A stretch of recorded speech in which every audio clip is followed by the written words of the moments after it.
you remember when people like their voice were like cracking Yeah. in like high school and stuff? Mm-hmm. And you remember, so what are the things that start happening when you're becoming a man? Like You get hair on that, your toes. yeah, yeah, and then you also like start getting like pimples, smelling, like hairy, mustache, like all the regular stuff, right? Mm-hmm. Right? Yeah.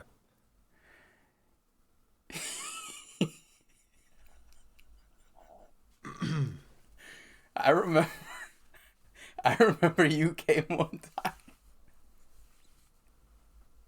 with a fucking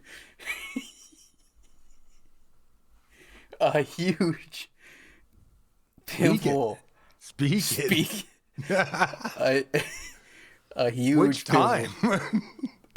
It was only one time that I remember, and you were like trying to hide it, and you were like, "Fuck it," you were like, "Fuck." At the you're like, "Fuck it, let it go. Just everybody go ahead and get this pimple."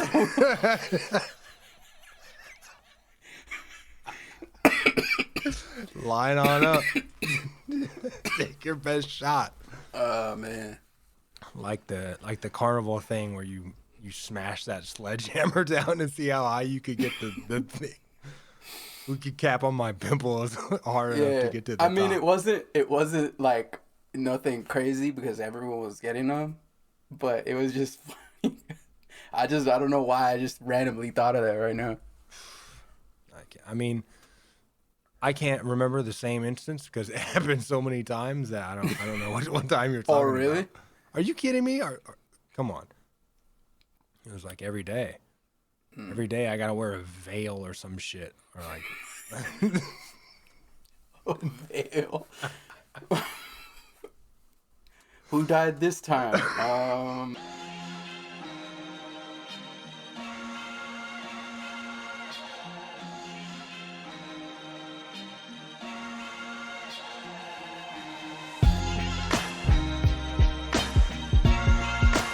it's disrespectful. You were gonna try to not say shit because you're like, nah, it's disrespectful.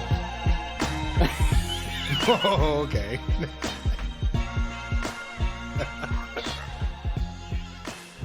uh,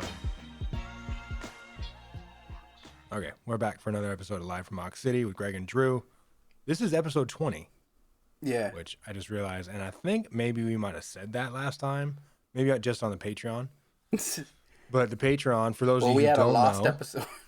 yeah, we had a lost episode. We had like an intro thing that got confusing. But for those of you who don't know, we have a Patreon page at livefromoxcity.com, which is where we turn up after the episode. But I think we were like extra turned up, and we thought that maybe we were on episode 20. Because I was thinking that because I was pretty confused today. But that happens a lot. Anyways. We have a interesting guest later. We'll get to that, but there's a whole bunch of stuff that I got a lot of questions. Got a lot of stuff to go over. A lot of stuff that you probably haven't seen because whenever I ask you if you've seen this stuff, then you say no. Yeah. But by the way, how are you doing? How am I doing? Yeah, yeah. How are you? I'm good. Went for a. Should I not be good? What's up? I'm just saying. I'm just trying to see how you're doing. Oh yeah, I'm good. You good? All Yeah. right. All right. Should I not be good? No, I'm just saying. Like, would you let me know if you are not good? No. Okay.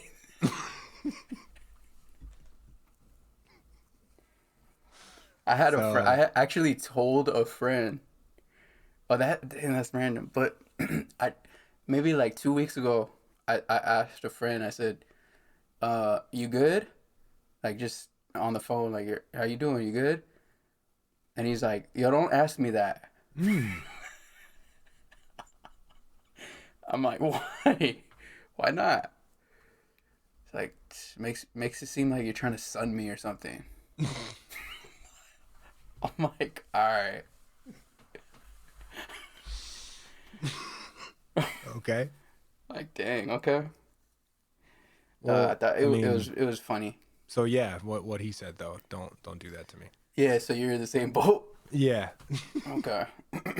No, I mean, I think I'm good. I think, like I've still been locked into like um the whole nobody's out, nobody's doing anything, everybody's quarantined, stay home. Like that's just been my headspace for so In long. your world. In my world, yeah. Yeah, I know in a lot of other people's worlds it's not that way, but in my world, in California world, that's how it is. And so like I've been used to not seeing people out, not seeing parking lots full or restaurants full and stuff. But as I'm going out more, I'm starting to see more restaurants be full and more cars out and stuff. So it looks good. It looks, like stuff's slowly starting to get there. We're getting more vaccines out, all that stuff. So it's starting to kind of feel a little bit more like real life again, which is nice. But yeah. But other than that, man, I'm good. The Lakers have been losing. It's whatever. It's okay. Um, but I'm good. What about you? Are you good? Should I No, not I'm ask you great. that? Do you feel offended by that? No, I don't feel offended at all. Okay. So you're good I though? said, yeah, I'm great. Yeah, I feel my health's good. All my Do you friends have are a good. bowel My movement family's today? good. That's taking a shit. Yeah. Yeah, yep. So I guess in your eyes, everything's great.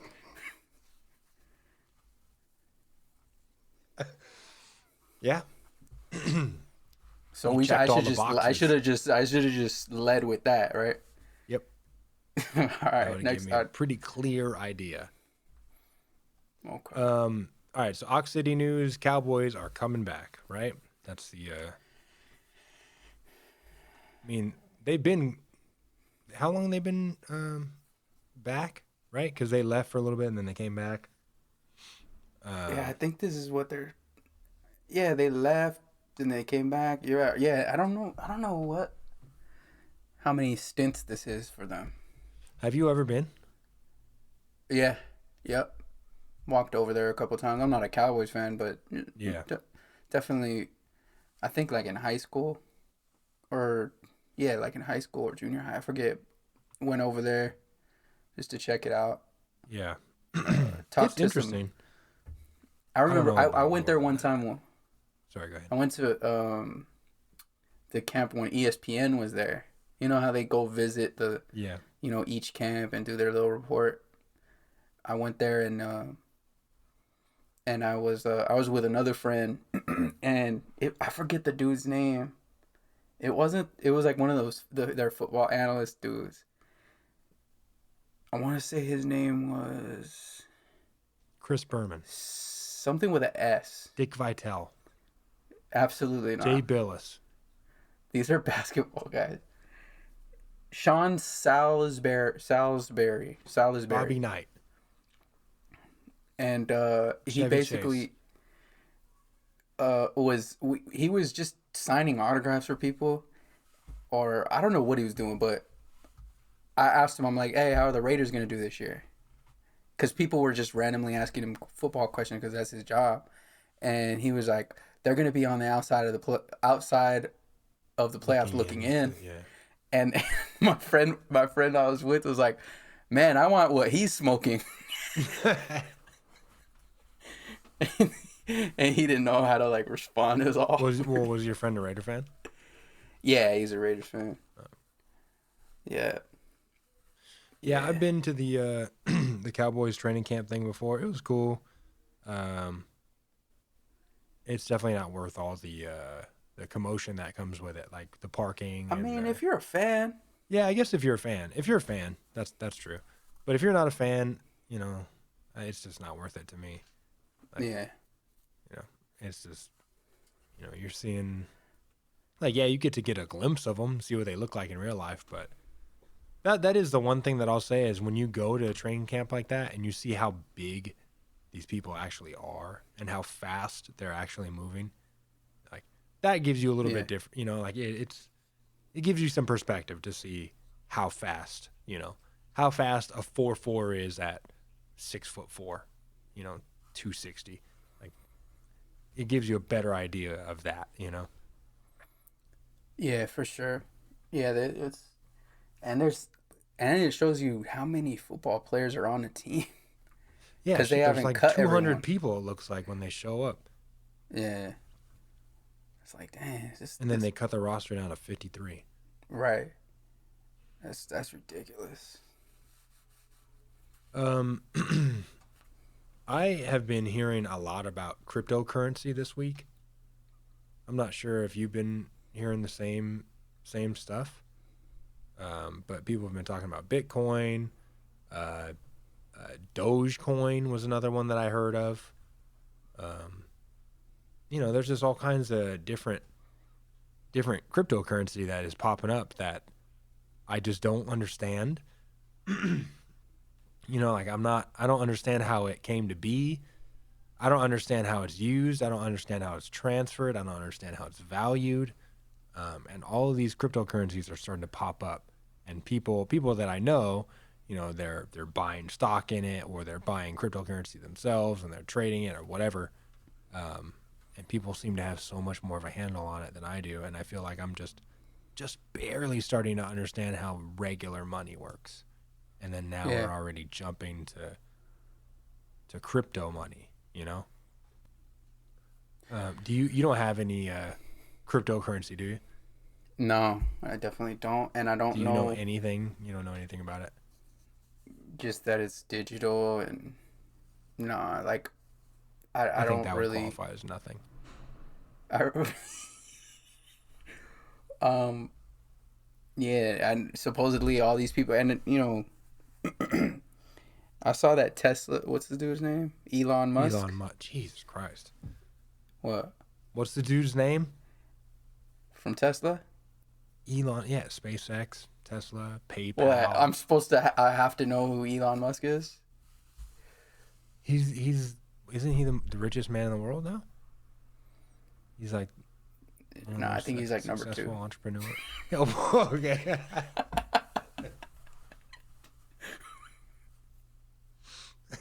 Okay. Yeah, Elon Musk. What about him? Yeah, but I mean, he did some missteps. Don't make him out to be holier than What do thou. you mean? What missteps? Because he smoked weed on Joe Rogan? Because he made a flamethrower or what?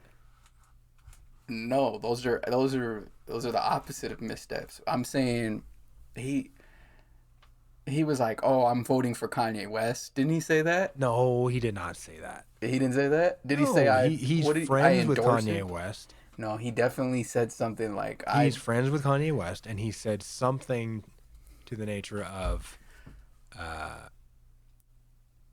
he's interested in his candidacy. Okay, that's good enough for me. That's unacceptable. Yeah. So that, and then he was I'm not gonna also one lie, of the. that kind of made me interested in Kanye too, because Elon Musk said it. Not gonna lie. And then Kanye was like, I can't remember what his statement was that he came out with. Oh, I think it was that like he said that he wanted to run the United States basically just under, what the Bible says or something like totally just disregarding the church and state thing, and he came out with that, and um, that put a lot of people off. But and then Elon Musk kind of backed off of him. But yeah, Elon Musk, Kanye. Yeah. So he said that, and then he also said, I think he said something about Corona, like early on. He's like, "Oh, this Corona thing is like, isn't gonna happen or something." Yeah, So yeah. don't get me wrong. I read his book. I definitely know about Elon Musk. You read it or you listened to an audiobook? I read it. I don't really do the listening. You don't do the audiobooks? I don't know why. I should, because I listen to podcasts, I listen to music, everything digital. But Yeah. I I don't think know I'm why. getting I got spoiled with the Obama book because he narrated Yeah. it. Like Right. having somebody narrate their own book is pretty cool. Yeah, that's. Anyways, what we were talking about before? Cryptocurrency. Yeah, so he invested all kinds in uh I don't know if it was Bitcoin or Yeah, it was Bitcoin. Yeah, okay. he invested in Bitcoin. Bitcoin like shot up a bunch. Yeah, yeah. But other than that, I don't really know anything about. You gotta have time. Like if you want to learn like stocks, you want to learn crypto, you want to learn investing, business, real estate. Like Yeah, you gotta. if you got a 9 to 5, like you gotta have time and really schedule out like what you're gonna kind of invest Yeah, your time in. because the You most know what I mean? successful guys in that arena are guys who do it full time. So it's hard Well, to compete with those guys if you're not doing it full time. yeah, or they have, or if they're in multiple things like an Elon Musk, they have smart people that they hire to Yeah, do the legwork for them. right. Like, hey, this is what you need to get on. Put, you know, So they bought crypto, or he bought cryptocurrency, right? So he sees some kind of potential in that, which kind of just freaks me out even more that people are like real companies are really starting to invest in cryptocurrency like that, especially because I don't know anything about it. So I put together a little list, and there are some cryptocurrencies in there. Some of them are real, and some of them are ones that I made up. So I'm gonna tell you the name, and you're gonna guess whether it's real or if I made it up. so this is always the game. Like you try to like make me sound like an idiot, but I'm all for it. Are you ready? Yeah, I'm ready. Ready when you are. Okay. Okay, number one, Ethereum. You think that's real, or you think I made that up? That's definitely made up. Ethereum is made up. Yeah. Okay. Ethereum is, I think, one of the largest cryptocurrencies behind Bitcoin. So it's definitely real. I was saying made up to the top of the list. It made it up to the top of the list. So it's definitely real, obviously. Right. Okay. Number two, Polkadot. Do you think that's a real cryptocurrency, or do you think I made that up? That's definitely real. Polkadot is real? Yeah. Okay, yeah, you're right. Polkadot is real. Zenny.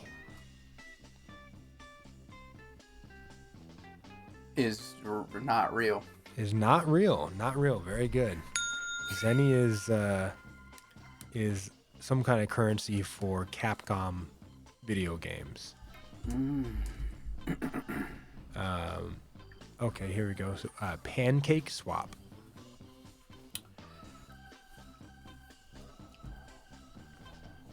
Is real. Pancake Swap is real? Yeah. Correct. Pancake Swap is real. Pretty good. I should have got weirder, I guess. Okay. Let's see. What else we got here? Tron. Fake. Fake. Tron is fake. Tron is real. Tron is a real cryptocurrency. And I found this from a list of over hundreds of cryptocurrencies. Like, there are that many. All I've heard of is Bitcoin. I've heard of like Dogecoin a little bit. But other than that, that's all I've heard of. And there are hundreds out there that people have hundreds of thousands of dollars of stock in. So there's a lot of crypto money out there. Okay. Number 6, Space Wallet. Real. That's fake. Yeah, I made that up.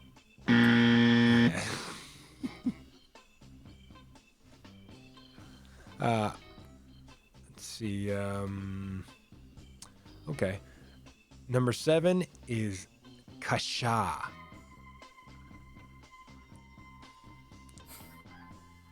Real. That is real. Kasha. Cashaa. Kasha. That's how I'm pronouncing it. Okay, no. Number 8 is Computy McDuckets. That's fake.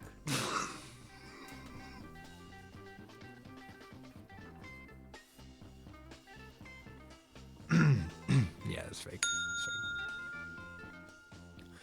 fake. Number 9 is Digi-Shekels. That's real.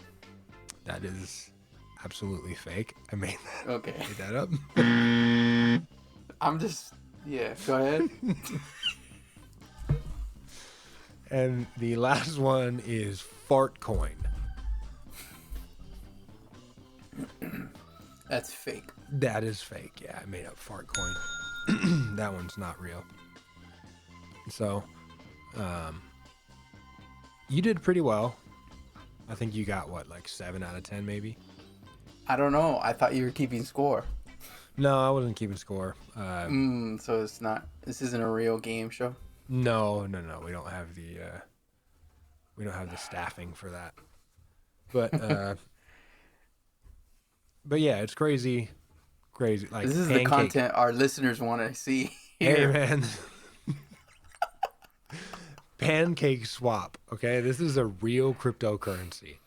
Tron. Okay. This is a real cryptocurrency. Polkadot.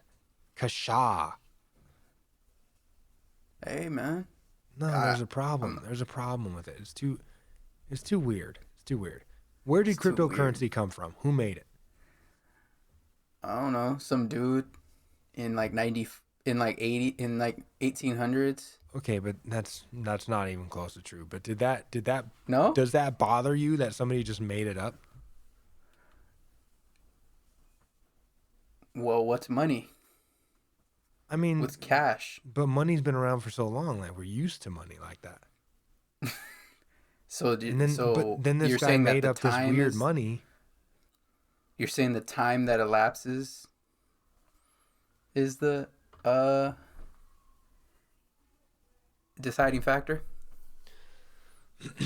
Okay, so most of the religions in the world, right? The oldest religions, Christianity. In 1983, the Islam. American cryptographer David Chaum 1983. conceived Didn't you say the 1800s?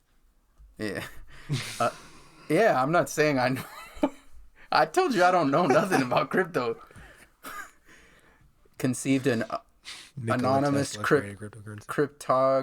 cryptographic electronic money called e-cash. Later in 1995, he implemented it through DigiCash, blah, blah, blah, blah.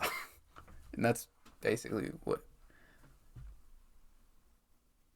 I know about crypto. Like, that's what I'm saying. Like, what's so okay, so hold on. So you have all these old religions, right? That everybody's, people people live by this type of thing, right?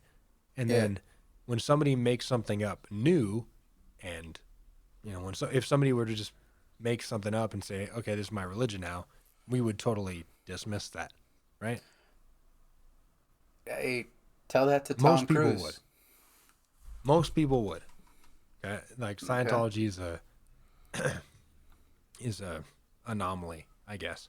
But I'm saying the same thing about cryptocurrency, where this old system of money that we've always had for so long, like, we're used to that. It's been around for so long. But then a new system comes and it's just made up by some guy, then, like, my natural tendency is to reject that.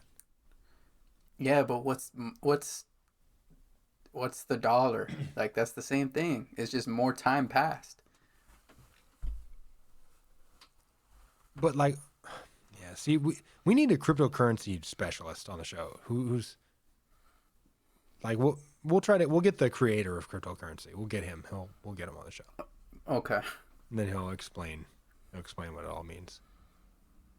Yeah, I'm definitely not qualified to talk about crypto. Yeah. I'm not either, or whatever it's called. I'm not either. But and then this cryptocurrency stuff is linked to this NBA Top Shot. Are you familiar with that? It's basically trading cards for You know how you used to get packs of trading cards back in the day, right? Is that the digital things? Yeah, so like you'll open it, so you'll digitally buy a pack of trading cards, and then you open the pack, and then you'll get different highlights of players, or like one was a LeBron dunk that came out recently, or like a Steph Curry three or whatever. But those highlights, they're unique, and there's only a certain amount made, so people will get those cards, if we're calling them cards, and then they resell them on the market. But people are reselling these things for like $100,000, like $200,000, and it's all like it's all this cryptocurrency type stuff, like a exchange that I'm not part of. Commerce. What was it? What are you saying, baby boy? Commerce. The exchange of goods or something like that. I forgot what Tyrese said in that. But yeah, I don't know anything about cryptocurrency. I don't know. I used to collect cards, Pogs, for like a Yeah. week. See, I just feel like I'm Monopoly. I was behind. good at. I was good at Monopoly. Um, you know, Monopoly is such a crazy game. I don't know if we've talked about this before, but like how Monopoly is just made up by rich people who own all these places and stuff, and that's how they live their lives. And then they give poor people a game to pretend to play the rich people way of life. Like, you ever think of how crazy Monopoly is like that? It's like you just buy up these because at work we have a Monopoly game like with cards. Oxnardopoly. Have you seen that? Have you Wait, seen that's the thing? It's absolutely a thing. They sold that thing in Walmart. Wow, It, I don't know who made it, but it's literally called Oxnardopoly. that doesn't even make any sense. It does not, but it's probably sold us a lot. So, but it was basically the same thing. It was But just Oxnard, and it had a wow. Okay, so you're strawberry on the selling. case. Wow, Uh, man. I I'm don't gonna know if find it that was on eBay. just yeah. I don't know how good the sales are doing outside of Ventura County, but I would guess not well, um, but who knows? What's your favorite basketball movie?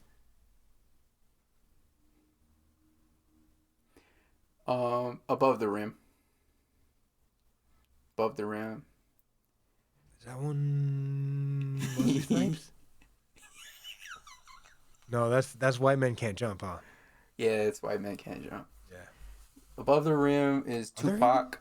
Okay, yeah. Uh, Bernie Mac. Bernie Sanders. Who else was in that? But because it was the most realistic look, like Dwayne Martin, I think his name is. He played the point guard dude from New York. He actually could play. Oh, so you're saying the actors were the best players? Yeah, well, I mean, Marlon Wayans wasn't the best player, but Okay.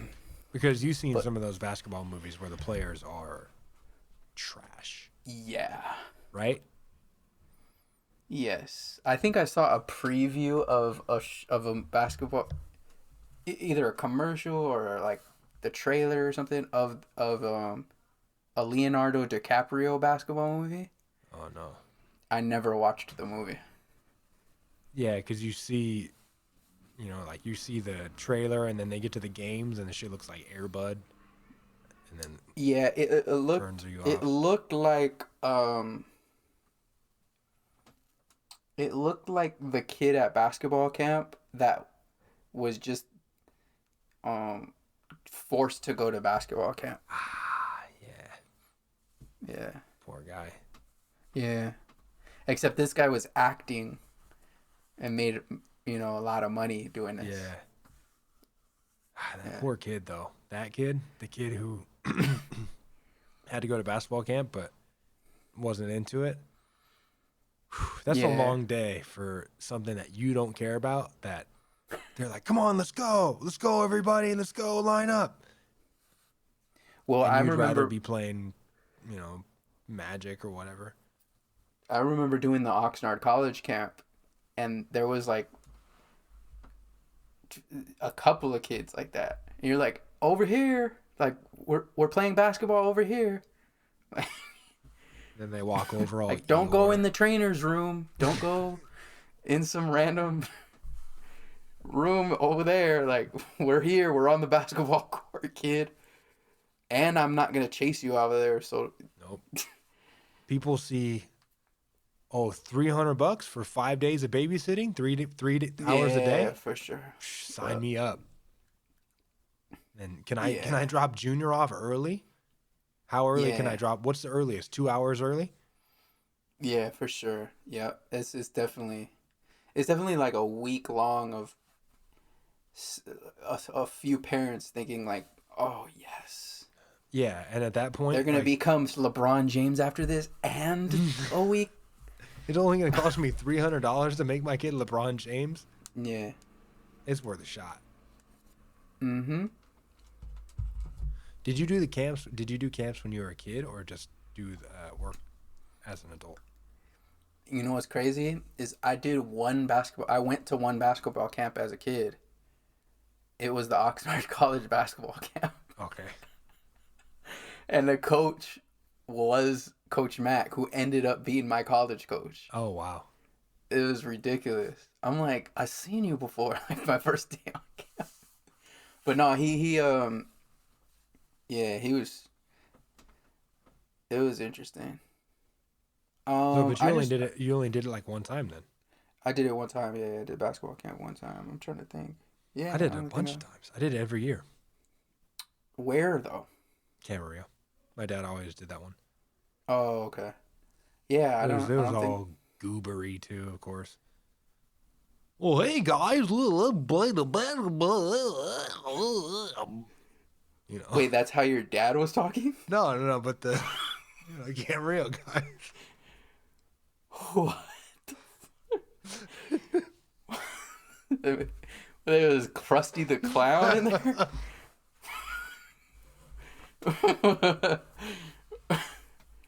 Dang. No, Shout I out to went to. my Camarillo, to my Camarillo folks. Yeah, nah, that was the only one I went to. Yeah, I just basically played all year round, like whatever league, whatever team. What have you? Yeah, since like second grade, Yeah. and then that one time going to that camp. But nah, the yeah, there was definitely some kids in there that you for sure were like, why are you here? As like a, as like, I don't know what grade I was. I was probably like first, no, like third grade or fourth grade, and I was even then. I'm like, yo, why are you here? Get the They're like, fuck out. mommy wants to drink wine alone today. Oh man. Yeah, I remember those camps too. Was like the lunchtime or the snack or whatever time it was. Mm, What's on the menu? Snickers, Twix, Three yeah. Musketeers, chips, soda, all maybe one Gatorade and a water. That's it. Like that Yep. was on the Yeah, that thing. was no. It was called nutrition break. Yeah, and they're like, eat up, guys. Get your sugar in, guys. Yeah, nah, I remember that for And sure. then That was kids at would the be Oxnard. wired after the, because I remember it was the same schedule every time for the basketball camp that I went to. After lunchtime was the time when you would like play games against people, and it was Mm. like everybody was on crack because everybody was just hyped up on Snickers and snorting Three Musketeers, and then play the games, and like the game, everybody's all hyped up, and then your parents pick everybody up, and everybody just crashes, have a Yeah, sugar crash. yeah. You just think about the man Yeah. coaching those things. I did that too. I coached them too. Just ridiculous. Yeah, Shout out. it's an experience. You get Yeah. used to it, like especially now we're looking back on it like it was, Yeah, yeah, for you sure. know, You get used to the little, the patience that you have to have. yeah, like and it's just it's part of the deal after a certain Yeah. point. Yeah, so what's your favorite basketball movie? Oh, and when you say that that one has the best basketball, there really aren't that many. There's not that many that have good players in it. Well, that dude, I think he went to camp with the Knicks. Wait, which dude? The dude Dwayne Martin. Oh, okay. Yeah, like he was actually a good player. Well, I know that some of the Coach Carter guys. I think I remember playing one of those Oh, guys when I was at Moore Park. oh, okay. So like those guys played too. Um, man, I'm trying not to be cliche Little and Bow be. Wow. No, I never saw that. No, No, I'm saying, wasn't he in Coach Carter? was he in Coach No, Carter? he was in the Little Bow Wow? Hurricane Katrina one. What hurricane? No, he was like Mike. He was in the Hurricane. He wasn't in the Oh, what am I Hurricane talking about? Katrina Space one. Jam. Come on, That's your best basketball movie? easy, isn't it? Isn't it all of ours? Gotta be. Nah, mine's Above the Rim. Space Jam, which I know that they're coming out with another Space Jam. I don't know when Yeah, that's coming out, but and Space Jam, new beginnings or new Space Jam era or reboot, something. Power Rangers Dino Thunder. Yeah, it's yeah. I heard LeBron say it's not Space Jam 2. It's just another Space Jam. Like Uh, what? Dude, you're Space so is it Jam the 2. first one or the second one? Oh, it's the second one? Okay, so it's okay. You got Bugs Got Bunny in basketball. Like this is the second Space Jam. it. This is Yeah, yeah. come on, I LeBron. want to see who's in it. Like who are the other people? Like The other like stars. the Sean Bradley and Muggsy I think they Bogues. announced them. I think they announced some other players that were going to be in it. Oh really?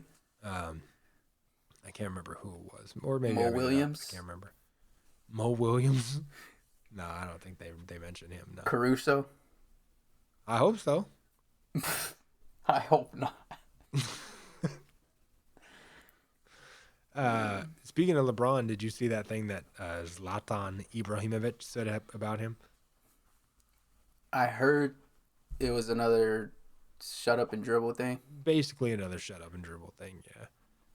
Yeah, yeah. He But who's this guy? so Zlatan Ibrahimovic he's a soccer player. He came over from he was playing over in Europe. I think he's played on his national team a lot, which I can't remember what country he's from, um, but yeah, he came over. He started playing. He played with the Galaxy over the last couple of years, Oh, okay. and so Bosnian it looks like, or in his native Sweden. Yeah, so he's Swedish, but Oh, he okay. he was basically telling LeBron, like stick to what you're good at, stick to what you're the best at, and stay out of politics. Basically shut up and dribble. And then LeBron came back and said something, like basically he's not going to stop. He's not going to stop speaking about racial injustice or whatever it is that he's speaking about. Like using his platform. But it was just interesting, like to see another guy. You know, Why is this guy? I don't know. I don't know why he was asked about it. I don't know why he commented on it. Yeah, he's from another country. Yeah, and he's from another country, so it's like he doesn't really understand what this country, what the situation is here. But also, different countries have different stuff. Like, this guy's from Sweden, and it said something about him having ties to like the Bosnian conflicts or whatever. So he's been in a position where he's a public figure. He's a celebrity, and he has stuff that's part of his ethnic background or his just people that are part of his community that are going through something, and he chose not to say something about it. So then he sees LeBron saying something, and he has to to chime in on it, I guess. But it sounds a lot like the shut up and dribble thing to me, which is, at this point, people are well past hearing that. Yeah, for sure. Like, it's kind of. I mean, I don't even know who that guy is, but. Yeah, I mean, he's a soccer player. He's a European soccer player who is over the hill. I mean, I think he was a great player. He still is a great player, I think. But he played for the Galaxy, and he was past his prime then. Played for the Galaxy, tore it up for the Galaxy. So he's a top guy in his sport for sure. Okay. But he's not LeBron. Okay, so then that's okay then for him to say that. Yeah. Okay. No, I don't even know why. Like, what? But what caused him to do that? Like, what was the context of him just saying that? I don't know what what got him on that subject. But it's just funny how, it's like everybody's got some opinion on however he's doing his thing. Like, not just LeBron, but thinking that athletes just got to shut up or whatever. It's just. I mean, I'm a normal person. I'm not, we're not professional athletes. We're not celebrities. We're not public figures. Even me, I'm not shutting up. Why do these people got to shut up? Yeah, it's weird.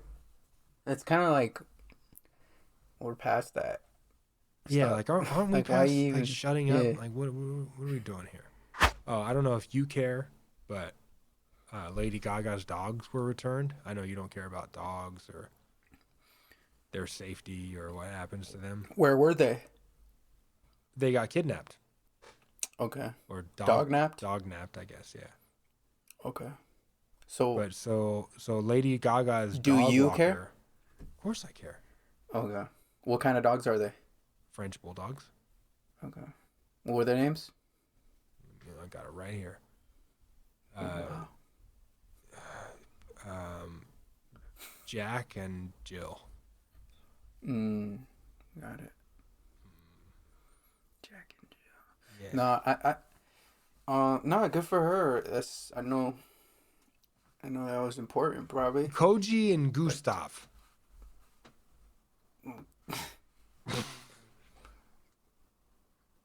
That's what. Damn, it must have been a very slow week of news. Why? I mean, for it to make it to the podcast that her dogs. Who? Lady Gaga? I haven't heard a song of hers in 10 years. Right? You haven't heard a song of mine in 10 years. Would you care if my dog got kidnapped? Well, you're part of this podcast. You're the host of this podcast. So you're not going to care if anybody's dog gets kidnapped? I never said that. Dog napped, whatever. I said it's a slow week. I didn't know it was headline news. Disagree. And I didn't even know that we were the dog news network. We are absolutely the dog news network. Stuff that happens in the dog world is important to me, and it should be important to you, even though you're not a dog lover. But stuff that happens in the dog world needs to be a part of our podcast, and so I bring it up. Yeah. Like our dog community is. Yeah, I'm not a dog. You're right. I'm not a dog lover. I'm a dog liker. I like dogs. Yeah, I don't love dogs. You're pretty platonic about dogs. Yeah, I know that for sure. I don't. Yeah, we've gone through this. Yeah, that's why I wanted to bring it up, though. I just wanted to see if you were still. You wanted to bring that up for my reaction and stuff. But no, but they're back. That's good. Most people would say that's good. How long were they missing? I don't know, but she offered a $500,000 reward though. Reward for the dogs. Oh my god! All right. Wow. All right. So next time, I'm just gonna scour the news for any time someone loses their dog. Okay. We could take up 20 minutes of the podcast each week. You find a story about somebody losing a dog, and they offer a $500,000 reward. That's newsworthy to me. A 500,000? $500,000 reward. So this is new evidence into this. You weren't gonna bring that up yet. No, You I didn't bring was that up. eventually, but you just had to you had to piss on the dog story. But that's headline news. What, the That's more $500,000? Yeah, that's the headline. No, not because the fact you that shouldn't she be caring found her about the dog. money more than you care about the dogs. Okay? No. So if I say care that the dogs she... got kidnapped, you need to care about that more than you care about the $500,000. No, I don't care about that. No disrespect, but I just I'm not gonna sit here and announce every single time someone finds a dog.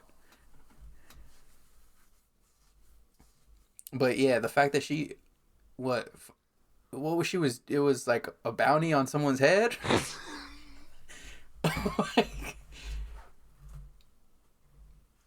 Because someone could have just produced 2 dogs and like, here's the dogs. For that type of money. I thought about doing that. I was just buying a couple French bulldogs. That's what I'm saying. Bringing them back. Yeah, here's the dogs. Here's Yoo-Hoo and Scrappy.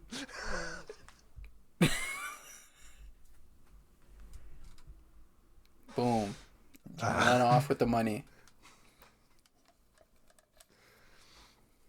See, so if you kept up on your dog news, then you would have been out in front, and you could have done that con. You know, there's a dog channel. What kind of dog channel? What are we talking about? It's like a dog TV channel for dogs to watch. Oh, no. See, you're not in touch with dogs. No, I mean I am in touch. I am. So let me put you on the dog world. Okay. There's a channel on, I don't know what it's called, but it's a channel that dogs can watch. So like when they're, it's like, it's not. I don't know. Talking about Animal Planet or. It's not Animal Planet. It's basically like something that dogs can watch and like they can be entertained by. So they might have like a dog in there like barking at them, running side to side.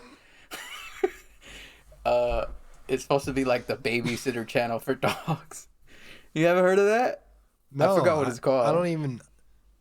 Some dogs, like my dogs, don't watch TV like that. Like that, it's. But if they had that channel, they had that channel. But they don't look at the TV like that. They're not like. If they had a, that's what I'm saying. If they had that channel though. No, but they need more. Where a dog is barking at them. No, they just get pissed off when they hear the barking. All right. Yeah. Okay. Sorry. Well, next time a dog gets kidnapped, I'll keep it to myself. When was the last time that you played sports, or you did any like activity? I ran yesterday. Okay. So you run? You run on the street? Yeah. Or you run on a treadmill, or you run treadmill, street? I try to break it up. Okay. Not street, but sidewalk. Yeah. That's dangerous. Don't do that. Yeah, don't do that. I ran on the street today, and of course, whenever I run on the street or I run at all, I always rub some CBD all over my knees, my ankles. We always use Pound for Pound CBD, which is, of course, Mikey Garcia's Pound for Pound company, which has all kinds of cool CBD products, subscription boxes that you can check out at poundforpoundcbd.com. The subscription boxes include a bunch of stuff, a bunch of different ways to ingest CBD or use CBD, which they got like a lemongrass soothe balm, they have gel capsules, they have gummies, and they have oil tinctures that you can do little droppers on your tongue. But for me, whenever I exercise, I like to rub some on my knees, my ankles, and kind of alleviate some of that old man, I guess, arthritic pain. God, I guess it is arthritic pain at this point, but just to get rid of some of that pain and be able to push through and get my workout stuff done. So I was actually able to I did like 8 miles today on the street or on the sidewalk. Man, so that's a lot. Yeah, it's a lot. Sorry. So Pound for Pound CBD, check it out. Go to p4pcbd.com. If you're interested, throw something in your cart. Once you get to the coupon code little area, type in OXCITY, OXCITY, That'll get you a discount on your subscription box. So go to poundforpoundcbd.com and check that out. What are your favorite photos, like most iconic photos?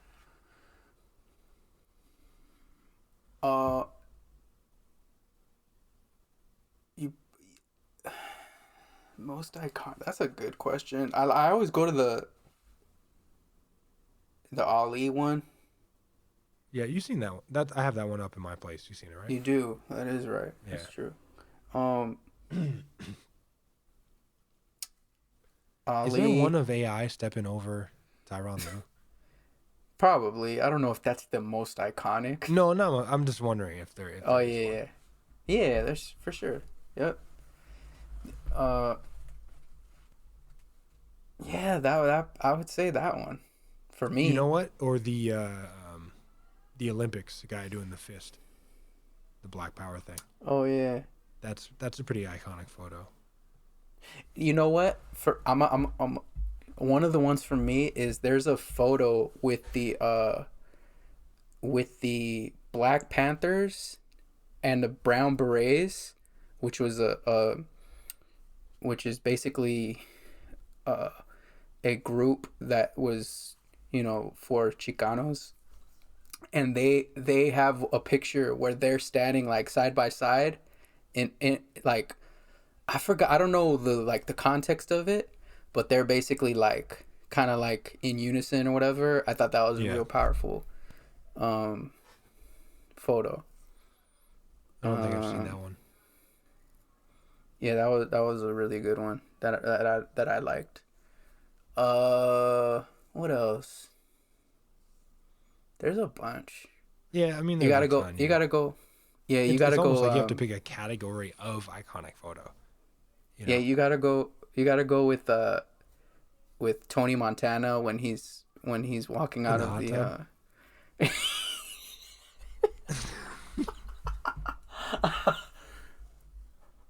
What he say? He's like, I built this. He's like, who built this? Me. That's who. Good job.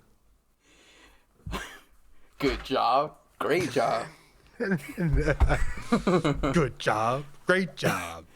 All right. There's so many. Nah, I don't know. There's, what's crazy is movies. There's a lot of movies that you have iconic photos, from certain scenes. Scenes, yeah. Yeah. What about? Well, we have I have a buddy that is a photographer, who went to high school with us actually. But I'm gonna hit him up and get him on the pod, and we can talk to him a little bit. Yeah, let's do it. All right, so with us we have a friend of mine, a friend of the show, a local retired hooper, first and foremost. Damn. He local... started with retired hooper. Whoa, go ahead. Yeah, start with retired hooper. We're gonna work our way up. Retired hooper, a fellow. We went to the same high school together. We know some of the same people. He's active in the community. He does a lot of freelance work, entrepreneur type work around the area. We have our friend of the show, Jon Dixon, with us here tonight. Yeah, man. So thanks for being with us, Jon. I appreciate all of those accolades, man. I'd rather you say that than me. So. Yeah, that's how it works, man. If you want a show, then they gotta hype you up. Like, thanks for being there. Yeah, I appreciate you guys having me on. Yeah, no problem. We usually do like this retired hoopers thing when we have somebody come on the show, but I wanted to ask you about so much stuff that I don't really feel like we have time with it. But I just wanted to ask one little thing. It's about the coach jersey thing. So I have this idea that basketball coaches should be able to wear like the jerseys like the players the same way that the baseball coaches wear the jerseys like the players do. Mm-hmm. Like you're familiar with that, right? Yeah. Like managers wearing like freaking, right. Yeah. So I think that basketball coaches should be able to do the same thing. Mm-hmm. And so whenever we had somebody else who's kind of like a hooper on the show, then I try to ask what their feelings are on the subject. So what do you think? Where you stand on that? I mean, I feel like, like post, like post pandemic, you know what I mean? Because like right now, they're all wearing freaking like tracksuits and stuff like that. Mm-hmm. I don't know, man. I feel like basketball culture, has a very unique style, has a very like try to say like African American influenced, culture of like attire and stuff like that. I can't see like Quinn Snyder or like Stan Van Gundy It's starting to sound like a no. no, The more that you go, no, that you're going into no. it, it's starting to sound like a no No, for you. no, but hey, those suits look great though. Yeah, Okay. just Okay. look at the Okay. suits. Okay. We'll chalk this one up as a no. No, Also, I guess. now I'm curious. What do you think? You want? Oh, I think for the most part, everybody else has said no as well. Yeah, I'm just saying, like it's an overwhelmingly yeah, high number of people that say yeah. no I to the mean, idea. But I'll say one thing. Okay, like we've all seen like how wild like Russell Westbrook's like attire can be. You know what I yep. mean? Like I can't imagine League that fits. on like Shout out to League Frank Fits. Vogel. You know what I mean? Wearing like a hole in his shirt and stuff, and like some ripped jeans. And Yeah. stuff. Yeah. Yeah, they pointed it out. Somebody pointed it out, or I think it might have been you, Drew, that like Greg Popovich wearing a jersey with the back Nah. hair, and like Yeah. it might not be a good look. So. I mean, hey, at that point, he might as well get like twisties and like a fade and stuff like that. I'm saying if we're trying to if we're all going for unity, then let's do it, right? Hey, in the name of unity, Greg, yeah, why not? Why not, bro? Why not? Yeah. So John, you're a local entrepreneur, a photographer, right? Like you've. It seems like to me that you've recently gotten into photography. Am I?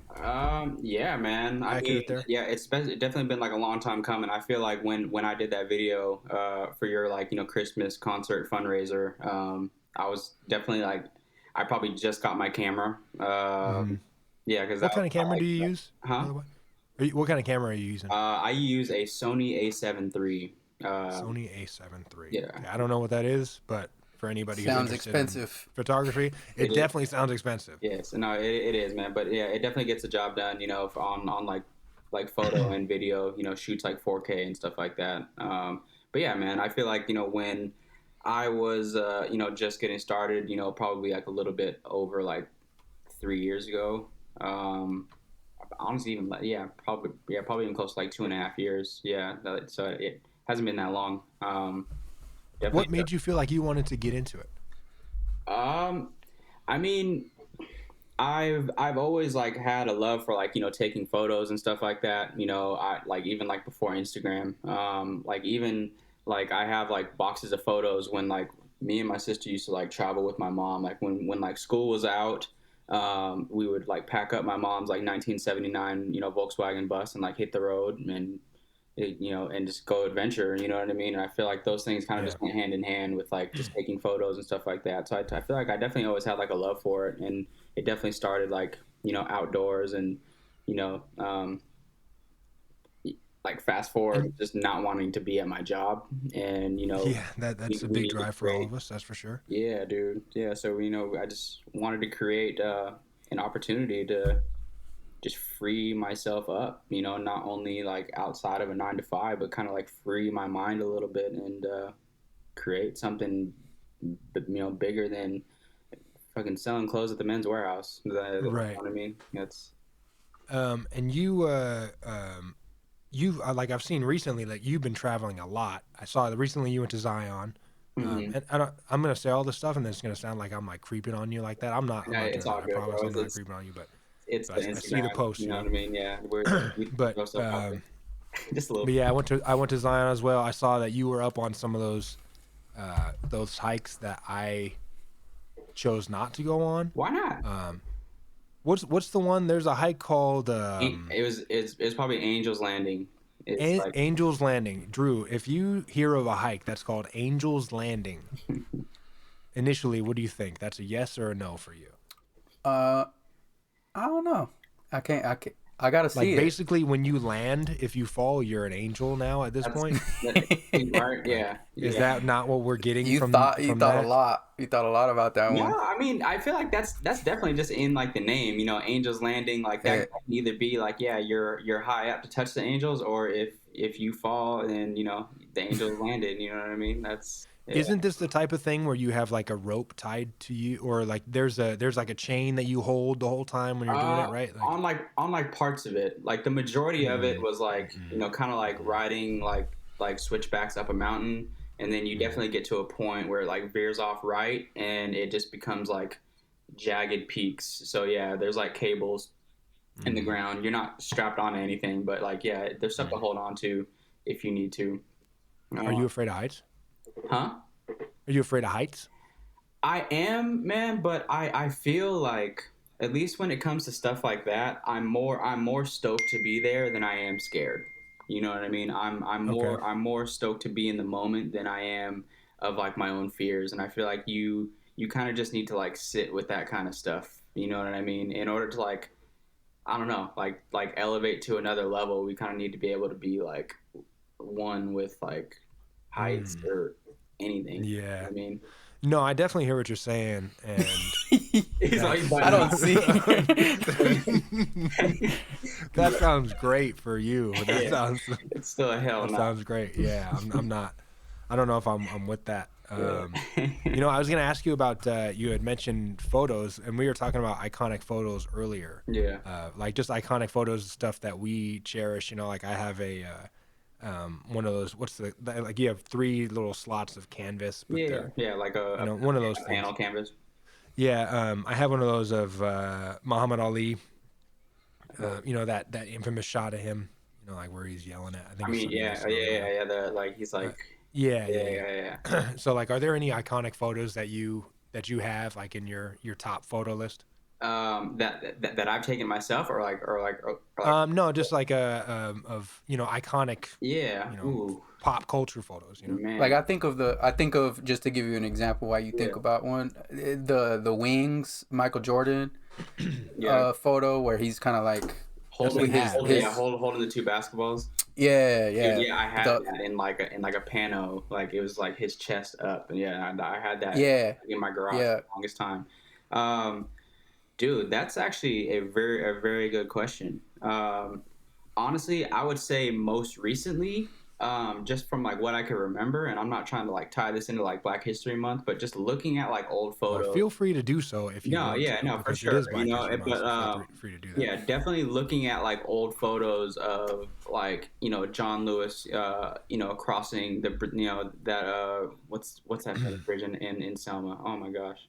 We're gonna get in trouble for this. I'll look Yeah, it I up know, though. right? Yeah, Hey, yeah. John Lewis crossing during the Montgomery Yeah, yeah, yeah. But yeah, March. Yeah. like those photos. Yeah, I was actually looking at like a couple of photos of like uh, a photo shoot that. Edmund Pettus Bridge. Okay, yeah, yeah. Yeah, I was looking at like a photo shoot that like Malcolm X did with like Time magazine, like way back in the day and stuff like that. I like looking at stuff like that just to get like kind of inspiration. You know what I mean? Because it's definitely fitting with like what I'm doing now, and yeah, it's just nice to pull inspiration. You know what I mean? All right. Yeah. You gotta. My bad. I text you. I didn't mean. Yeah, my bad, dude. Now you think about the Obama, the Hope one, the colored, Yeah, the red. I had that in my room. Yeah. Yeah, exactly. Yeah. Like I actually thought about it because I remember walking into someone's house and they had it painted on like a full wall, Oh and it wow. was like, wow, that's crazy. It just popped so much because it was like a full wall, that Yeah. Hope, photo or whatever. That Yeah, that that was is that's a staple in black homes. No, it is. yeah. And You know. yeah, not to divert from the question, but I feel like, and I might get in trouble for this too, but I feel like black people put way too much faith in that man. I feel like Man, it's I've taken it upon myself to learn more about what happened, to learn more about his presidency, the struggles, the obstacles that he fought during his presidency. yeah, Because I don't know myself, because I've heard the same type of stuff of like, oh, what did he actually do? yeah, And so I've kind of put some effort into trying to learn. So I listened to his book, and I say that, because I always ask if somebody read or listened to a book, but I yeah, listened to his autobiography that came out, and then now I just started listening to his podcast that he's doing with Bruce Springsteen, yeah, called yeah, Renegades. yeah. I saw So that too. How you're talking about that Promised Land book, right? Yes. Yeah, dude, I literally have that on my nightstand right here. I think I'm Yeah. like, yeah, I think I'm like 90 pages in there right now. But that is a good book, man, because it's there's like levels to that. You know what I mean? Like I'll read something about like how he felt during like the 2004 Democratic National Convention with like John Kerry and stuff like that, and like the emotions that he was feeling and stuff like that. And then I go and watch the speech. Like I was 14 when that came out, and obviously wasn't following politics at all. It probably paid any mind to this dude before 2008. Right. Or like he like references the drum major instinct, which is a sermon by Martin Luther King, and ties that in with like the emotions that he was feeling with like the tug and pull he was getting from his wife when he decided to run for office. Right. And like, Which he discusses in the book. I'm not sure if you got there yet, but yeah, he no, will yeah, discuss yeah, it. exactly. So like, like basically like he references like, a script in there saying like, everybody wants to be first, everybody wants to lead the parade, everybody wants to be acknowledged, you know what I mean? But like aim to be like first in love, aim to be like first in service, aim to be first in like generosity and stuff like that. Like channel that instinct that we all have to like be great and be liked and be adored, but like cage it and like use it to like, I don't know, societal advantage, I guess. I don't know. So, but he talks about battling the need for or trying to satisfy that, That craving you that know, we have. yeah, I guess craving if Yeah. or that drive to fulfill that, that thing, but and then also fighting, he's going to have to put his wife through this, he's going to have to put his Mm-hmm. family through this type of thing, and Mm-hmm. obviously it didn't end up being 4 years, but it ended up being 8. But Yeah, real quick, but about that, like I haven't read the book, and I don't know every. I'm not political. Like I don't know. I'm not good with politics. I don't. I just started paying attention to politics probably around when Obama was president. Yeah. But what for me, what was he like the hope thing, like for being a minority, being for you guys being black people, like what he represented. I don't know like everything he didn't do or what he did do. For Yeah. me, it was like, okay, like what is possible, and that's literally it for me. What No, why I I mean, was and kind that's of like, yeah, and I feel like that's enough for some people. You know what I mean? yeah, Because that's exactly, yeah, that was enough yeah, for me. yeah, yeah, and as long as the light turns on, you know what I mean. Just don't go back to yeah. sleep. I think I get what you're saying, John. That was enough for some people. Some Right, people were maybe hoping for more, but Yeah. right, Yeah. but I remember seeing my grandfather and seeing the look on his face, when that happened, when Obama got voted into office, like that it was a different, it's a different, that's crossing a line in Oh yeah. history Yeah. for a lot of people, No, absolutely, man. I mean, there's definitely a different level of like pain and struggle behind that excitement. You know what I mean? That's Yeah. yeah.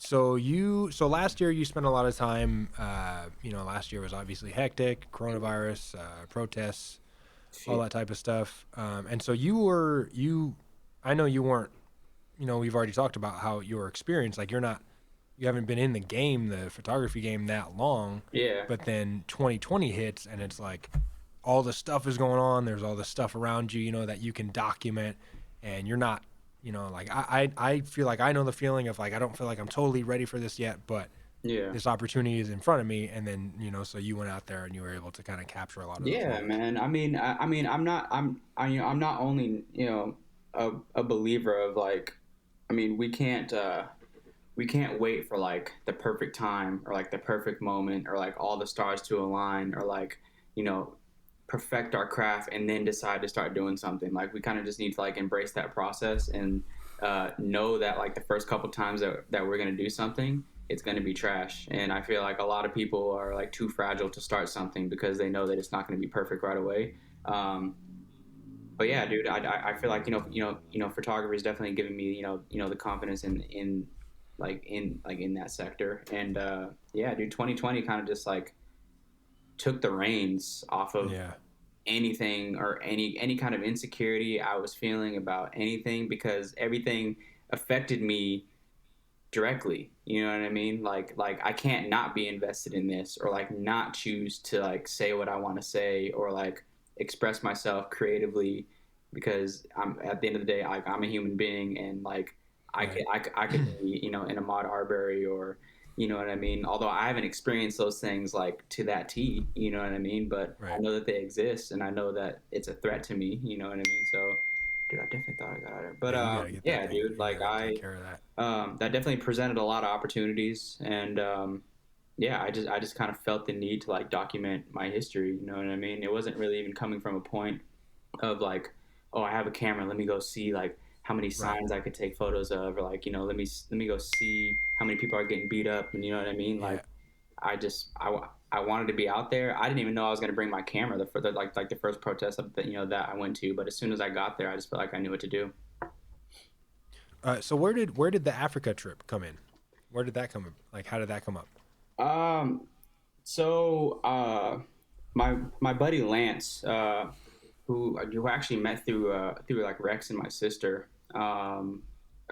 He works closely with an organization based out of Santa Clarita called the Love Movement. They're basically a nonprofit organization that does a lot of work on like Skid Row in Los Angeles, trying to feed the homeless. But their biggest project is actually in Eastern Africa, in Kenya. They're relocating one of the most poverty-ridden communities in Kenya, and basically getting all the children out of the slum and relocating them to a village called Salai, where they bought like 5 acres of land, and they're actually building a school for these kids to have a better life, dude. Yeah, they're literally living in Kenya's largest landfill. It's literally like a city Uh, made out of trash. And yeah, dude, that's like another and story. that's where you went. Twice, yeah, yeah, over Ooh. there. Yeah, we did a couple food drop offs over there, and just got to meet some of the families, like go into their homes and stuff like that.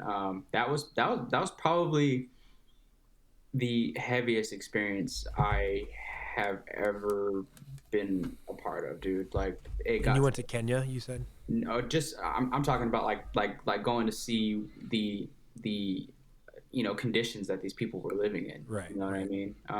Yeah, that was a couple of heavy days for sure. Um, How long were you there for? 2 weeks, 14 days. Wow, 2 weeks. That's a long time. Yeah, dude. I was honestly just I was just getting used to it too. I feel like I could have stayed there another 3 weeks, and yeah, I definitely want to go back, dude, for Did you sure. do any of like the safari type stuff? Like you? We did, man. Yeah. So like, you know, we tried to set up the trip, you know, to kind of you know, provide service for like the community, but obviously I'm, you know, on a 24-hour plane ride, you know, away from home, you know, thousands of miles away. So yeah, you know, we definitely had to take advantage of those opportunities. And obviously just with like my background in like landscape photography, yeah, we went out to the Masai Mara Wildlife Preserve, which is like 500 square miles of just open wilderness, man. And that's very liberating. I would say that you would probably get a very similar feeling to like your fear of heights, like being out there, like where literally like nobody can help you. You know what I mean? Like lions are Yeah, just looking at your face and stuff is pretty crazy. that's pretty gnarly. Yeah, being out in Africa where nobody can help you, that's a pretty scary place to be. Yeah, no, it was, man. Are you aware of any of your like your African ancestry, like where your family comes from, like your ancestry comes from? Dude, it's funny. It's funny because I'm not. You know what I mean? Like I would think that that would have been like, you know, one of the first things like I would want to check off the list like when I arrive. Like, okay, well, where am I from here? You know what I mean? But Right. no, I don't. And I'm Well, it's actually such a difficult thing to find out that it's not, that's you know, true. for Yeah, for black people, it's not common knowledge. You really have to seek that information. So that's very that's why cool. when you ask somebody if they know or not, like usually the answer is no. Yeah. Do you? I do, yeah, actually. So my aunt, she was able to get some information. Like there are some black ancestry sites that you can go and find as specific as the country, and a little bit more about the tribe and all that stuff. So Dude. so I found out that my mom's side of the family is from Angola, Okay. or has a lot of lineage from Angola. So so like I mean, at least Dude. like before is you just think Africa, Yeah. but to Right. get a country, and then to get some Yeah. information, some tribal information, and then I was able to look up some more information about Angolan history. And there's like this really prominent, there's like a famous African warrior queen who like Damn. had this crazy story and all this stuff. So yeah, it makes a difference. Like if you're able to find it out, it's cool. No, for sure, man. Yeah, Yeah. that's definitely on my list. Yeah, and I feel like that's definitely where I came up short on the trip, but it was a lot to embrace while we were there, man. There's definitely just like a lot to soak in. Running on like lack of sleep, being like 16 hours ahead and stuff like that too, and like just kind of running off like pure adrenaline. I kind of just like wanted to like look and like take things in like Yeah. as much as I could. A great experience, though, man. Drew, I was gonna ask you, like, how much I don't know how much further Mexican history goes. Like, do you know like states? Do you know that kind of stuff? Yeah. I mean, well, for you were. It's funny you were talking about like like where specifically you're from, and it's easier for me. Guadalajara. So it's just easier. Yeah. We're right here. We're right there. Yeah. And it's But like only a couple of generations, like exactly. So it's kind of like when you see like Canelo Alvarez fighting, like that like is my oh really? I guess The same- people. So it's kind of like when you were saying about that warrior queen, it's like kind of you can kind of parallel to that, like how you Yeah, dude. sense of pride and all that. Like Right. that's I was gonna say like that's dope. Yeah. Which is You cool know to what I mean? have, like it's like people take it for granted that they have that Yeah. thing, to cling on to, but Right. Yeah. there are And so when many people that don't when have you access to figure it. that out, like it's when you find that, it's like it kind of like tells you a little bit who you are too. It Yeah, kind of exactly. like it represents you, and you know what I mean? Like that's Yeah. so And that's you have like an so many important thing. people that absolutely. don't know. Yeah. Right. Yeah. No. I I mean, wanted to go ahead. talk, you mentioned landscape photography. Would you say that's your niche? Yeah. I mean, I would say that's just what like brings me the most peace. You know what I mean? Like it doesn't pay as much as like commercial photography, like doing weddings and stuff like that. But I mean, the goal, for me is just kind of like building, a lifestyle that I want to live, which sounds kind of cliche, but like, you know, Not at all. Not like at all. I'm shooting a wedding in like Littleton, Colorado in June, and I'm more excited that Littleton is like 20 minutes away from Denver, and I'm probably going to go to like the Rocky Mountains out there and like take my own photos and stuff like that. So like get paid to go places and like shoot a wedding, but also stay Right. there and like travel and get stuff that I actually enjoy. You know what I mean? Yeah. So I would definitely say like landscape and stuff like that, and like I feel like the photos are just icing on the cake, man. It's just being out in places like that just like fills up my keeps me alive, dude. Yeah. Keeps me alive. Is there any place in the U.S. that you would highlight as a place that you've enjoyed most, like traveling to and photographing, doing Um, photography stuff? Honestly, I would say Yosemite, and I'm not just saying that because like as a biased Californian, but like Yosemite is definitely like one of like the most magical places in the United States. But fun fact, I haven't been back to Yosemite since getting my camera. Like the last time I was in Yosemite, I was like 19. So yeah, And you're definitely. still on that same camera that you got, right? The first one. Because I know that people sometimes buy something and then they feel like they got to jump up into the Yeah, next tier, but you're still on the same equipment. same. Yeah, same equipment. Yeah, definitely probably gonna upgrade. Probably at like the end of this wedding season. Just to see how much we can rake in before upgrading the equipment so we can do it again next year, man. So Go ahead, Drew. I'm listening to the podcast, right? And I'm Yeah. like, okay, I'm listening to this dude. He sounds pretty cool, whatever. And he has experience. And I'm taking a look at where can I find you? Me Your personally? Instagram Your and all work, that. your Like, work. Oh, it's yeah. gonna be J Dixon Dixon _ shots, or you can go to jdixonphoto.com. So Okay, that's so I J go there. Dixon Instagram, right? What's that? That's the J Dixon J. That's Instagram. Correct. Yeah. So that Yeah. J Dixon _ shots is Instagram. Yeah, or you could do jdixonphoto.com. Cool. So Yeah. I go there, and then like, what can I besides a wedding? What can I book you, or how does it work? Like, what if I'm listening? Like, what can I? What are some of the services like shots or whatever that you provide for for Uh, a client? Yeah, man. I mean, yeah, I would say like like weddings is definitely like probably about like 40 or 50% of what we do, but that's also like seasonal gig. I also do like family photos, stuff like that. I also do professional headshots. I actually just did some for my buddy Lance earlier this month. I've done like highlight videos for people like Greg, who want to like promote a charity or record like a live show or something like that. Definitely getting more into like community organization work. I definitely want to try to branch off and kind of do more of that. You know what I mean? I definitely take pride in like I would say my last like 4 or 5 commercial projects that I've done have been with like other Black business owners. You know what I mean? So and that just is definitely built from last year. You know what I mean? I feel like Right. I may have not have taken the same level of pride in doing that this year if like last year didn't happen, but I'm glad that happened. So I now like I can get more Yeah. involved and stuff like that. So I definitely want to start doing a little bit more of that. Dope. I was gonna. So, do you ever use your iPhone to I take do. pictures, or is that like blasphemous? No, not at all, bro. I'm still in like the beginning stage of this. I'm not gonna shame anybody for that. Do you use any like photo editing apps? Do any of that stuff?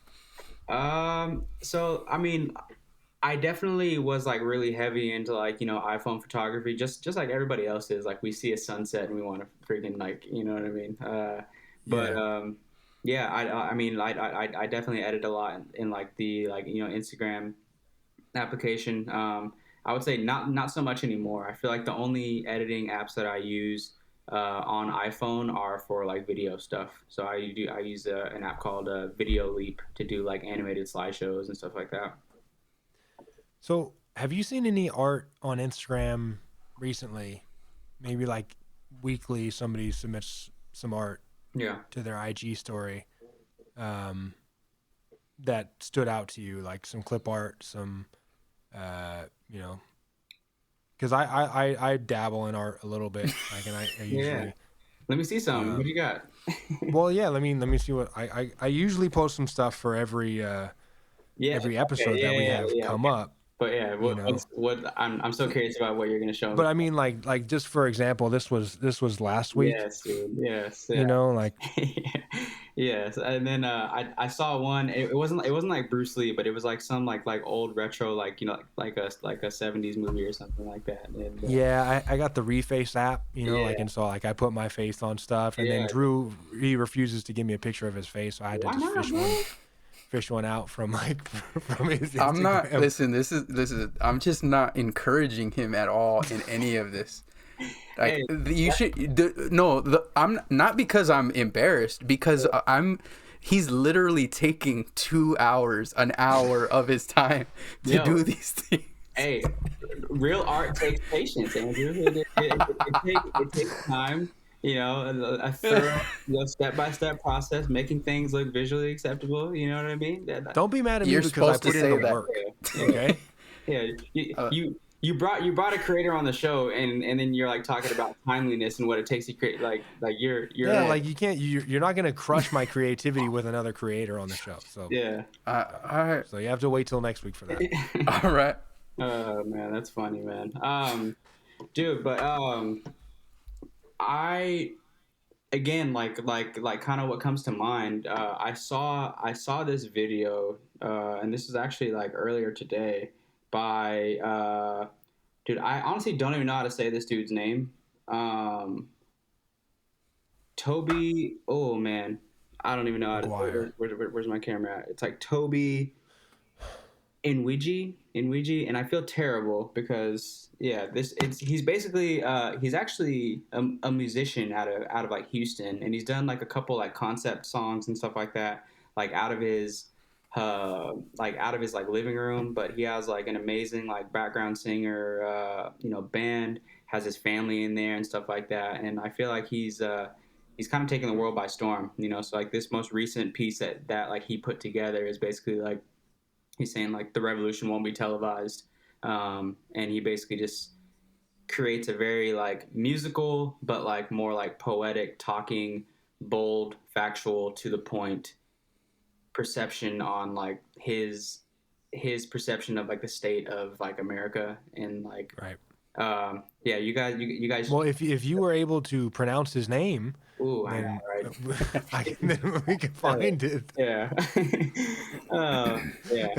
I'm not African, man. Like it's like totally Straight up. yeah. Yeah, I'm not up on the African pronunciations either, man. I'm sorry. I'm not calling you out for that. Yeah, and honestly, like I couldn't even pull any of that in Africa. I feel like they would just whoop my ass. Like why? No, but I mean, yeah, they know. Like I think you're, like you're light skinned enough. Like right, like if you pass the certain threshold of light skin, they know you're not from Africa. Yeah, they won't bother me, but don't talk a lot, or else yeah. I remember hearing Jidenna. You remember Jidenna, the dude? Yeah.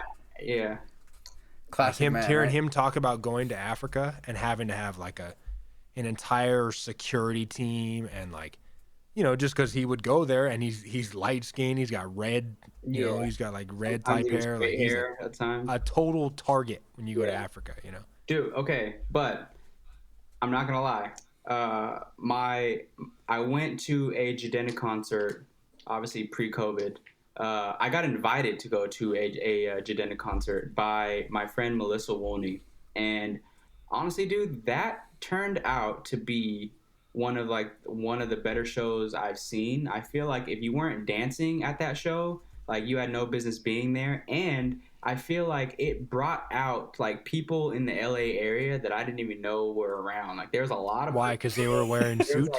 Like a young black crowd wearing wearing suits. That's what I'm saying. African like stuff like yeah. freaking white tees, but with like a freaking dashiki stuff. Like dude, the hat. Yeah, dude. They were out. They were out.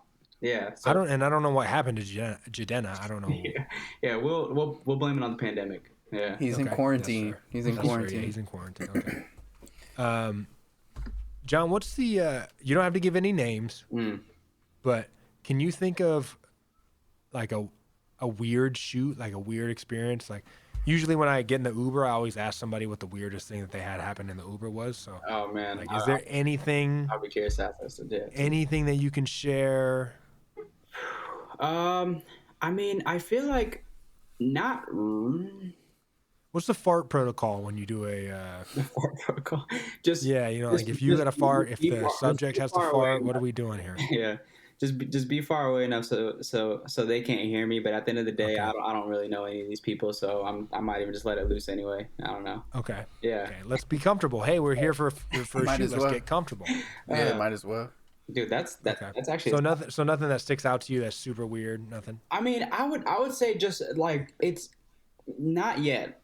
I mean, I've definitely been asked to do like shoots for people's businesses that I weren't really rocking with, but like I mean I would say right now the most uncomfortable shoot I had was like with this chick wanted to do like headshots, but she was like a dancer that I networked with these other video projects that I was doing for this chick's class. This got real weird when you put the quotations on headshots. So go ahead.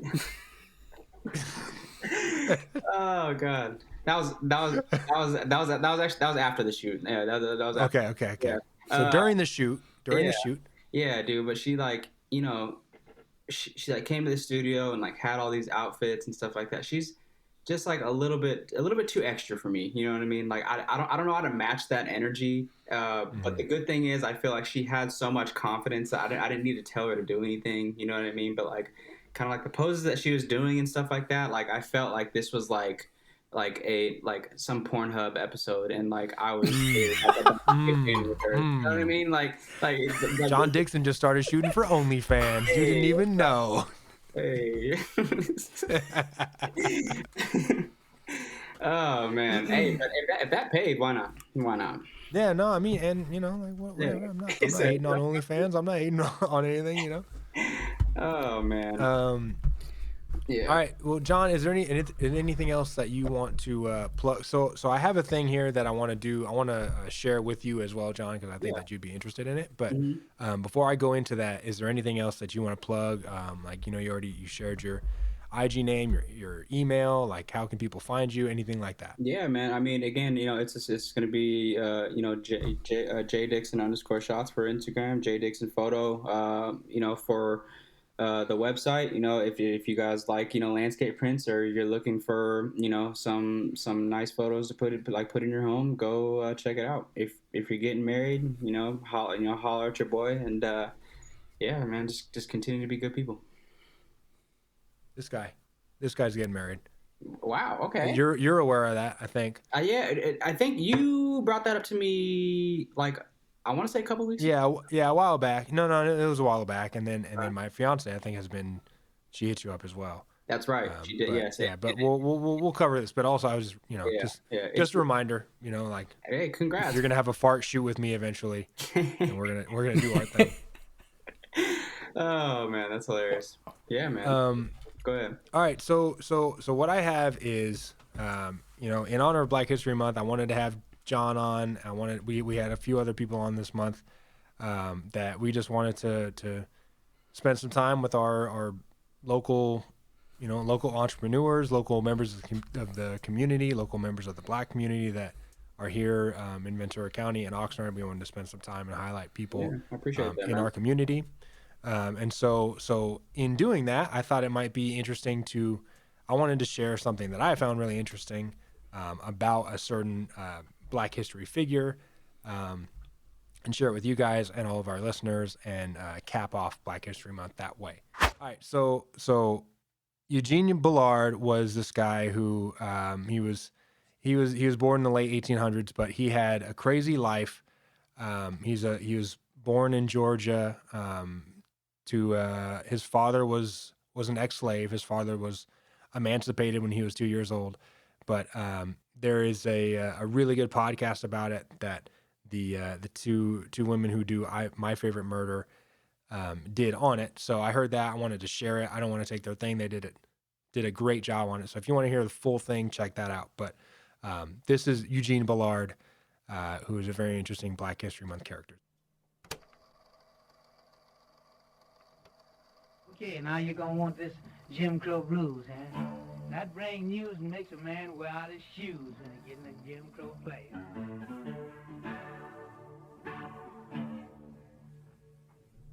Bunk Johnson told me to.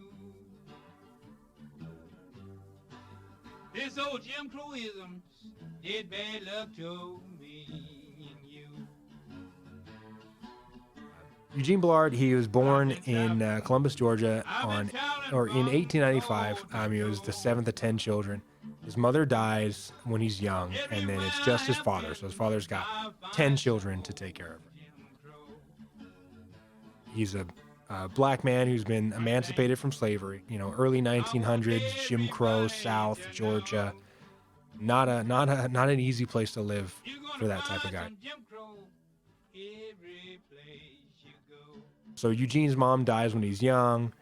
The father, he raises these 10 kids, and while he's raising these 10 kids, he's telling them about France. He's telling them that France is a place where, unlike America, everybody's equal.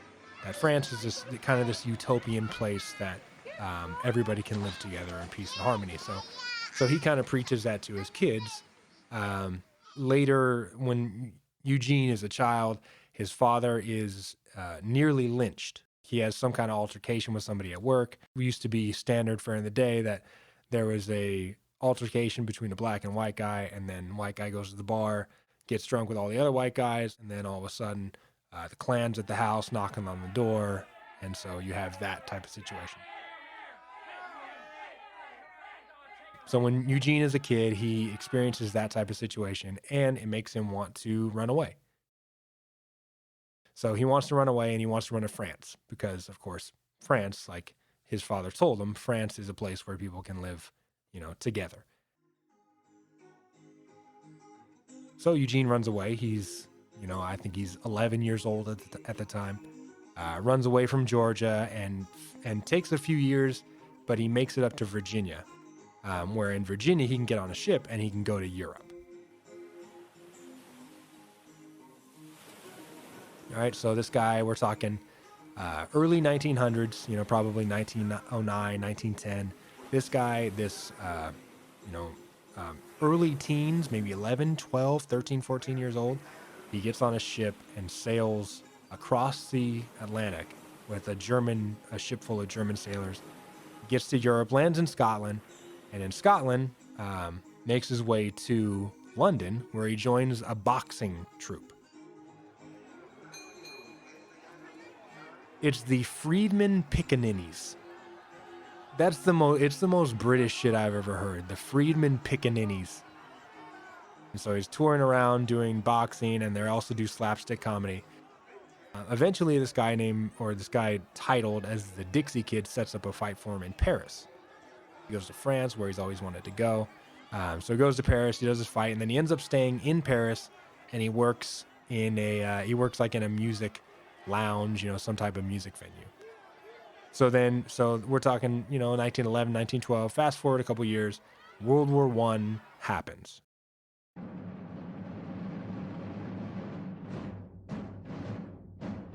Eugene, for the last few years, he's been able to live this life. He's been able to live equally with French people, and he's had to come all the way to France to live that way. He couldn't live that way in America, of course, but he's able to live that life that he's always wanted to live in France. And so when World War I breaks out, he decides to join the French Foreign Legion, which, he wants to serve and fight for France because France has given him that opportunity. So he fights with the French Foreign Legion. He fights in a few really big battles. One, I think it was Champagne, Somme, and then this other battle, Verdun. And at Verdun, he's wounded really badly.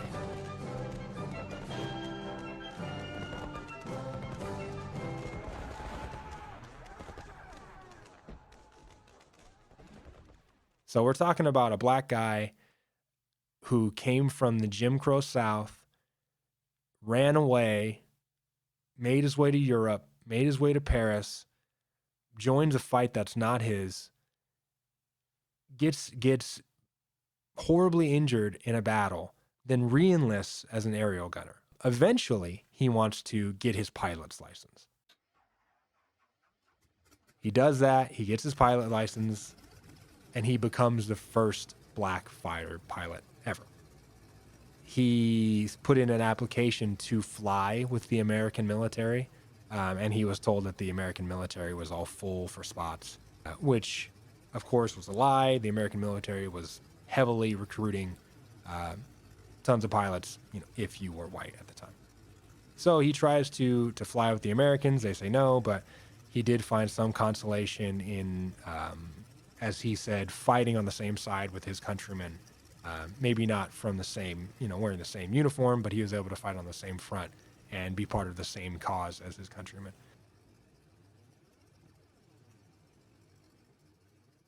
So maybe he didn't fight in an American plane, he didn't fight in an American uniform, but he fought, with America doing American things. And so for him, that was some consolation in response to not being admitted to flying with his fellow countrymen, with his fellow Americans. Or seen as equals.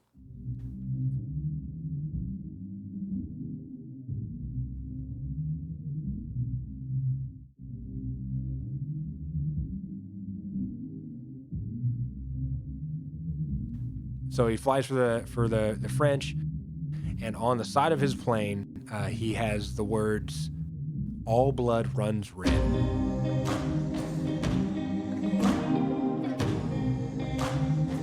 Yeah, you may treat me like I'm a black man, you know, like you're superior to me, whatever. The blood in my veins is red, the blood in your veins is red, the blood in the German's veins is red. All blood runs red. Becomes known as the Black Swallow of Death. To me, this is the craziest hero story that I've ever even, come close to ever hearing. I've never heard of somebody being a warrior, a professional athlete, a professional musician, a spy, who fought in 2 world wars. You know, I've never heard of that of some person, of any person. And this guy is just buried in history. But the French acknowledge him as a hero, and to the French's credit, you know, they deserve him more than we do. As Americans, you know, unfortunately, America wasn't ready for that type of guy. And so the French, they get to claim giving him that opportunity. That's why I tell the story today. So Eugene Ballard, he's the first black fighter pilot that there ever was. One of the most badass dudes that there ever was. A great American, great Frenchman. Do your research, check it out. Black History Month is over, but that doesn't mean that you have to wait till February or that you have to look up Black History Month in February. Even if you're not black, Black History Month is for you. You know, you don't have to be black to check it out. Appreciate all you guys listening to the show. You know, you can find us on Patreon, livefromoxcity.com. Always like, comment, subscribe, all that stuff. Check Jon out at his IG. Check him out at his website. Yeah, and we appreciate you for being here. And we'll catch you next week.